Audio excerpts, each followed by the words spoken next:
एक बच्चा अपनी माँ के लिए कुछ लेने जाता है और उसे एक सफेद दूसरा बच्चा मिल जाता है। उसे देखकर वो परेशान हो जाता है और उसे पैर में पकड़कर गिर जाता है। सफेद बच्चा परेशान हो जाता है और कहता है कौन हो और क्या कर रहे हो। फिर दूसरा बच्चा कहता है मैं गरीब हूँ और मेरी मदद करो। फिर सफेद बच्चा सोचने लग जाता है और कहता है मैं कुछ आपको देता हूँ और वो कुछ ढूंढने में लग जाता है।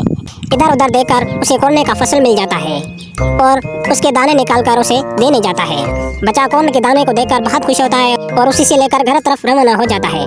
रास्ते में उसे पंछी मिल जाते हैं और उसकी कॉर्न खा जाते हैं। बच्चा वापस आता है और उसके गले से पकड़कर कुछ और कहने लगता है और वो सफेद बच्चा उसे नदी की तरफ ले आता है। फिर नदी में जम देकर अंदर चला जाता है और उसे खजाने की टोकरी मिल जाती है। उसे बाहर लेकर आता है और बच्चे के सामने ही रख देता है। रखने के बाद उसमें तो सारी मछलियाँ निकलकर अंदर नदी में चली जाती है। फिर बच्चा उसे गले से पकड़कर कुछ और कहने के लिए ले जाता है। रास्ते में जाते वक्त उसे एक दीवार आ जाती है, उसमें सफेद बच्चा अंदर घुस जाता है और उसे कुछ अंडे मिल जाते हैं। सामने पेंट को देखकर उस अंडों को पेंट कर देता है। बाहर बच्चा उसे ढूंढ रहा था, उसे डोर मिल जाता है। डोर से सफेद बच्चा बाहर अंडा लेकर आता है। फिर बच्चा खुश होता है और उससे अंडे लेता है। जैसे ही आगे जाता है जमीन पे पड़े पत्थर से टकरा जाता है और सारे अंडे टूट जाते हैं और टूटने के बाद उससे बच्चे निकलकर भाग जाते हैं। दूसरी तरफ एक बंदा अपने कमरे में सोना इकट्ठा किया होता है और उसे देखकर वो बहुत खुश होता है कि अचानक उसे बाहर से आवाज सुनाई देती है और वो खिड़की से बाहर देखने लग जाता है।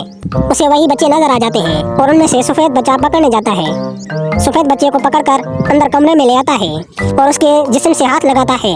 जैसे ही वो हाथ लगाता है उसका हाथ जिस्म से आर पार हो जाता है और वो डर कर उसे भूत कहने लगता है। फिर भाग भाग कर दूर चला जाता है। फिर उन बच्चों को ढेर सारा खजाना मिल जाता है और बच्चा अपनी माँ की तरफ ले जाता है।